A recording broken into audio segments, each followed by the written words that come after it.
מה קורה חבר'ה? היום אני הולך לעשות סרטון על מה הדבר הכי קשה בקפוארה. אולי שמעתם פעם קפואריסטים אומרים את המשפט הזה, קפוארה מהמעגל החיים. מה זה בעצם אומר? מה מדובר? כל פעם שאתם שומעים איזה שהם משפטים שנשמעים לכם קצת פילוסופיים או קצת לא ממש ברורים, דבר ראשון, אפשר להטיל ספק, גם אם זה המאסטר אמר, גם אם זה מישהו מכובד אמר. הרעיון הוא לחקור את העובדות או הדעות שמציגים מולנו. מהמעגל החיים מדבר הרעיון שלקחת את מה שאנחנו לומדים בקפוארה אל החיים שלנו, את הלקחים, את הידע שדרך השיעורים, דרך ההודות, דרך ההופעות, דרך כל החיים שלנו כקפואריסטים, איך אפשר לתרגם את זה לחיי היום-יום שלנו.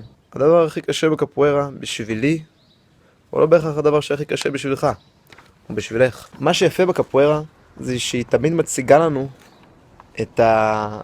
את הדברים שאנחנו הכי צריכים לעבוד עליהם. זה כמו שאם אני אשים אותך על איזשהו כדור, פיטבול, כדור פילאטיס כזה גדול, איפה שהכי פחות תהיה ממוקד, איפה שתהיה הכי חלש, לשם הכדור יתגלגל ולשם תיפול. אותו דבר עם הקפוארה, אם יש מישהו שיש לו קושי בהתמדה, אז הקפוארה תראה לו שאין תוצאות בלי התמדה. או אם יש מישהו שיש לו קושי בכישורים חברתיים, אז הקפוארה תראה לו שכדי להגיע הלאה ולהתקדם בקפוארה יש גם צורך במידה מסוימת של כישורים חברתיים.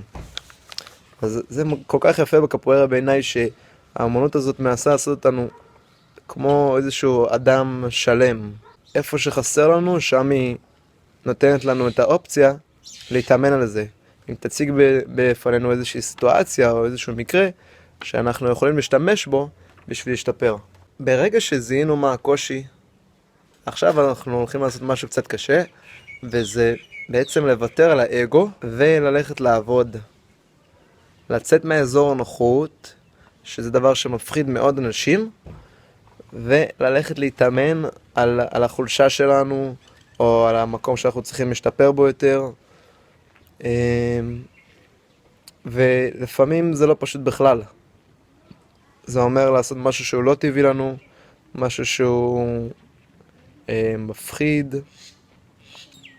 והקפוארה מאמן אותנו לקחת אותנו ברצינות, את עצמנו, לקחת את עצמנו בידיים, וכדי להגיע לאן שאנחנו רוצים, לעשות את השינוי הזה. איינשטיין אמר שההגדרה של שיגעון הוא בן אדם שעושה אותה פעולה מספר פעמים ומצפה לתוצאה שונה.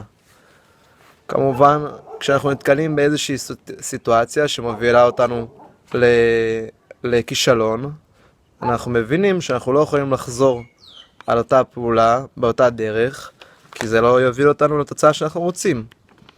הקפוארה נותנת לנו עוד איזשהו מקום, איזשהו מגרש אימונים לנסות, והפעם לעשות פעולה שונה ולא לפעול בשיגעון.